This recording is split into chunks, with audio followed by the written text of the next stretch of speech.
ಸುತ್ತಲೂ ಕಗ್ಗತ್ತಲ ಕಾಡು, ಸಾಲದ್ದಕ್ಕೆ ಜೋರು ಮಳೆ. ಯಾವುದೋ ಮಾಯಿಗೆ ಸಿಲುಕಿದವನಂತೆ ಪವನ ಕೈಲಿ ಟಾರ್ಚ್ ಹಿಡ್ಕೊಂಡು ಆ ರಾತ್ರಿಲಿ ಆ ಜೋರು ಮಳೆ ನಡುವೆ ಕೂಡ ಕೇಳಿಸ್ತಾ ಇದ್ದಂಥ ಗೆಜ್ಜೆ ಶಬ್ದನ ಹಿಂಬಾಲಿಸ್ಕೊಂಡು ಹೋದ. ಆ ವೇಳೆಯಲ್ಲಿ ಆ ಕಾಡಿನಲ್ಲಿ ಯಾವ ಪ್ರಾಣಿಗಳ ಸೌಂಡೂ ಇರಲಿಲ್ಲ. ಆ ಇಡೀ ವಾತಾವರಣದಲ್ಲಿ ಮಳೆ ಸದ್ದೊಂದು ಬಿಟ್ಟರೆ ಮಳೆ ಸದ್ದನ್ನು ಮೀರಿಸುವಂತ ಗೆಜ್ಜೆ ಸದ್ದು ಸ್ಪಷ್ಟವಾಗಿ ಅವನಿಗೆ ಕೇಳ್ತಾ ಇತ್ತು.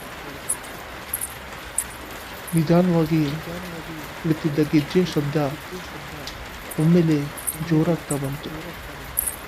ಆದರೆ ಆ ಕಾಡಲ್ಲಿ ಪವನ ಟಾರ್ಚ್ ಬೆಳಕನ್ನು ನೋಡಿದಷ್ಟು ದೂರ ಕೂಡ ಅವನಿಗೆ ಯಾರೂ ಕಾಣಿಸ್ತಾ ಇರಲಿಲ್ಲ.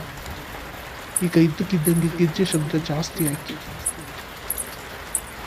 ಬಹುಶಃ ಆ ಗೆಜ್ಜೆ ತುಟ್ಟ ಕಾಲುಗಳು ಓಡ್ತಾ ಇದೆಯೇನೋ ಅನಿಸ್ತು. ಅದರಿಂದ ಇವನು ಭಯದಿಂದ ಸ್ವಲ್ಪ ಇವನು ಕೂಡ ಓಡಲು ಸ್ಟಾರ್ಟ್ ಮಾಡ್ದ. ಕಾಡಿನ ದಾರಿಯಲ್ಲಿ ಟಾರ್ಚ್ ಬೆಳಕಲ್ಲಿ ಸುರಿಯುವ ಮಳೆಯಲ್ಲಿ ಲೆಕ್ಕಿಸದೆ ಮುಂದೆ ಮುಂದೆ ಹೋದ. ಹಾಗೆ ಬಹುದೂರ ನಡೆದ ಮೇಲೆ ಗೆಜ್ಜೆ ಶಬ್ದ ನಿಂತೋಯ್ತು. ಮಳೆ ಕೂಡ ನಿಂತೋಗಿತ್ತು. ಆಕಾಶ ನೋಡಿದ. ಮೋಡಗಳು ಸರಿದು ಆಕಾಶದಲ್ಲಿ ಚಂದ್ರ ಹೊಳೆಯುತ್ತಾ ಇದ್ದ. ಇಷ್ಟೊತ್ತು ಸುರಿದ ಮಳೆ ಗೆಜ್ಜೆ ಸದ್ದು ಕೂಡ ಅಡಗಿತ್ತು. ಪವನ ಟಾರ್ಚ್ ಬೆಳಕು ಸುತ್ತಲೂ ಹಾಕಿದ್ದ. ಗೆಜ್ಜೆ ಶಬ್ದ ಇರಲಿಲ್ಲ. ಮಳೆ ಕೂಡ ನಿಂತಿತ್ತು. ಕಾಡಿನ ಪೊದೆ ಒಳಗಡೆ ಯಾವುದೋ ಪ್ರಾಣಿಗಳು ಅಡಗಿ ಕುಳಿತಿರೋ ಥರ ಅವನು ಕಾಣಿಸ್ತು. ಟಾರ್ಚ್ ಹಾಕಿದ. ಆ ಟಾರ್ಚ್ ಲೈಟಿನ ಬೆಳಕಿಗೆ ಪೊದೆಗಳ ನಡುವೆ ಆ ಪ್ರಾಣಿಗಳ ಕಣ್ಣು ಹೊಳೆದು ಮನಸ್ಸಲ್ಲಿ ಭಯ ಹುಟ್ಟಿಸಿತು. ಸುತ್ತ ಮೌನವಾಗಿತ್ತು. ಮಳೆ ಬಂದು ನಿಂತಿದ್ದರಿಂದ ತಂಗಾಳಿ ಬೇರೆ ಬೀಸ್ತಾ ಇತ್ತು. ಆ ಪ್ರಾಣಿಗಳ ಅವನ ಮೇಲೆ ಆಕ್ರಮಣ ಮಾಡಲು ಸಿದ್ಧವಾಗಿದೆಯೇನೋ ಅನ್ನುವಂತೆ ಕಾಣಿಸ್ತಾ ಇತ್ತು.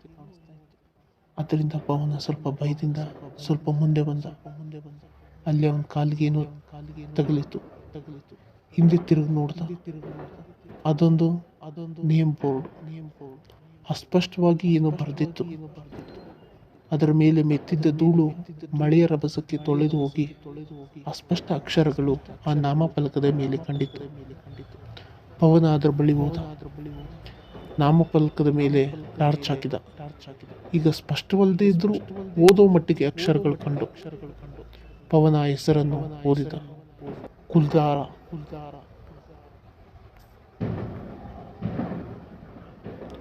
ಕುಲ್ದಾರ ಎಂದು ಓದಿದ ಕೂಡಲೇ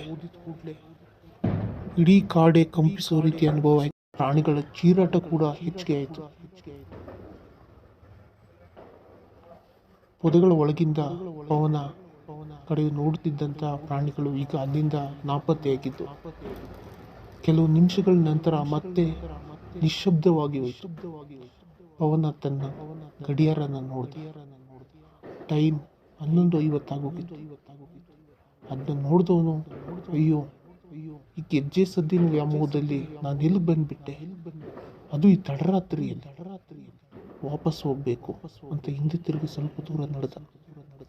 ಆಗ ಮತ್ತೆ ಗೆಜ್ಜೆ ಶಬ್ದ ಕೇಳಿಸೋಕೆ ಸ್ಟಾರ್ಟ್ ಆಯಿತು. ಅವನ ಹಿಂದೆ ತಿರುಗ್ತಾ ನರ್ದನಗಿರಿ ಅನ್ನೋ ನಾಮಫಲಕದಿಂದ ಮುಂದೆ ಸ್ವಲ್ಪ ದೂರದಲ್ಲಿ ಒಂದು ಮರದ ಹಿಂದಿನಿಂದ ಒಂದು ಸುಂದರವಾದ ಕಾಲು ಮರದ ಹತ್ತಿರ ಕಾಣಿಸ್ತು. ಕತ್ತಲ ರಾತ್ರಿಯಲ್ಲಿ ಆಗಸದಲ್ಲಿ ಚಂದ್ರಮನ ಹೊಳಿತಾ ಇದ್ರೆ ಮರದ ಬಳಿ ಕಾಣುತ್ತಿದ್ದ ಸುಂದರವಾದ ಕಾಲು, ನುಣುಪಾದ ಚರ್ಮ, ಕಾಲು ಗೆಜ್ಜೆ ಬೇರೆ ಹೊಳಿತಾ ಇದ್ದು ಅದೊಬ್ಬ ಸುಂದರವಾದ ಹೆಣ್ಣು ಮರದ ಹಿಂದೆ ಇರೋದು ಖಾತ್ರಿ ಆಯಿತು. ಅವನ ಅರಿವಿಲ್ಲದೆಯೇ ತನ್ನ ಹೆಜ್ಜೆ ಅತ್ತ ಇಟ್ಟ. ಆಗ ಆ ಸುಂದರ ಕಾಲಿನ ಒಡತಿ ಮಧುರವಾದ ಧ್ವನಿ ಬಾ ಬಾ ಎಂದು ಕರೆಯಿತು. ಕಾಡಿನೊಳಗೆ ನಿದ್ರಿಸ್ತಾ ಇದ್ದಂಥ ನರಿಗಳು ಉಳ್ಳಿಡೋಕೆ ಶುರು ಮಾಡಿದವು.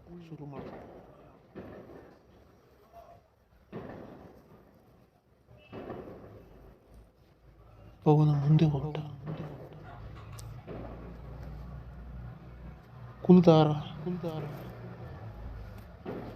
ಕುಲ್ದಾರ ಎಂದು ಬರೆದಿದ್ದ ಆ ನಾಮಫಲಕನ ದಾಟಿ ಮುಂದೆ ಬಂದ. ಮರದ ಹಿಂದೆ ಮರೆಯಾಗಿದ್ದ ಕೇವಲ ಕಾಲು ತೋರಿಸ್ತಾ ಇದ್ದ ಗೆಜ್ಜೆ ಧ್ವನಿ ಮಾಡುತ್ತಿದ್ದ ಹೆಣ್ಣು ಮರದ ಹಿಂದಿಂದ ನಿಧಾನವಾಗಿ ಮುಂದೆ ಬಂದಳು. ಸಿಂಹದ ಬೊಂಬೆಯಂತಿದ್ದ ಅವಳ ಮುಖದ ಮೇಲೊಂದು ಮುಖ. ಪರದೆ ಅವಳ ಅಂದವನ್ನು ಮೋಡಗಳ ಹಿಂದೆ ಅಡಗಿದ್ದ ಚಂದ್ರಮನಂತೆ ಮುಸುಕಾಗಿಸಿತ್ತು. ಸಿಂಗರಿಸಿದ ದಂತದ ಬೊಂಬೆಯಂತಿದ್ದ ಅವಳ ಮುಖದ ಮೇಲೊಂದು ಮುಖ ಪರದೆ ಅವಳ ಅಂದನ ಮೋಡಗಳ ಹಿಂದೆ ಅಡಗಿದ್ದ ಚಂದ್ರಮನಂತೆ ಮುಸುಕಾಗಿಸಿತ್ತು. ಪವನ ಹೆಣ್ಣಿನ ಮೈಮಾಟದಲ್ಲಿ ಕಳೆದೋದ. ಶಿಲೆಯಂತೆ ನಿಂತು ಬಿಟ್ಟ. ಆಗ ಅವಳೇ ನಿಧಾನವಾಗಿ ಹೆಜ್ಜೆ ಇಟ್ಟು ಮುಂದೆ ಬಂದಳು. ಅವಳ ಗೆಜ್ಜೆ ಸದ್ದು ಮನಸ್ಸಿಗೆ ಹಿತ ಅನ್ನಿಸಿತು. ಆ ಹೆಣ್ಣು ಹಿಡಿಯಿಟ್ಟು ಬರುವ ವೇಳೆಗೆ ಕಾಡಿನಲ್ಲಿ ಗಾಳಿಯ ವೇಗ ಜಾಸ್ತಿ ಆಯಿತು.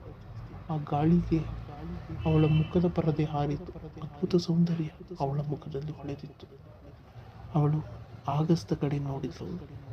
ಹೊಳೆಯುತ್ತಿದ್ದ ಚಂದ್ರಮ ಮೋಡಗಳು ಕವಿಯಿತು. ಬೆಳಕು ಕಡಿಮೆಯಾಯಿತು. ಹತ್ತಿರ ಬಂದ ಅವಳು ಪವನನ್ನ ತಬ್ಬಿಕೊಂಡಳು.